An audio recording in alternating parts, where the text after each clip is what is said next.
Guys, আগে ইনস্টাগ্রামে রিলটা দেখো, তারপরে কিছু ফানি কমেন্ট গুলো পড়বো। Let's go.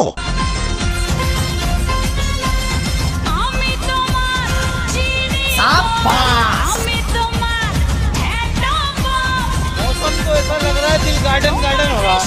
बहुत मजा आ रहा है यहाँ पे। বলছি তোমার সাইজ কত, মানে হাইট? কচু গাছে লাউ ধরেছে, গাছের ওজন 4, ফলের ওজন 10। বলেন কি?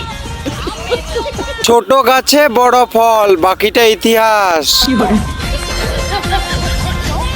বম তো নয়, মনে হচ্ছে মিয়া খালিফার ক্যান এটা। तू समझा? গাছ ছোট হলেও ফলগুলো কিন্তু বড় বড়। বয়স 16 হলেও সাইজ কিন্তু 36। আর ক্রমে যেতে হবে না।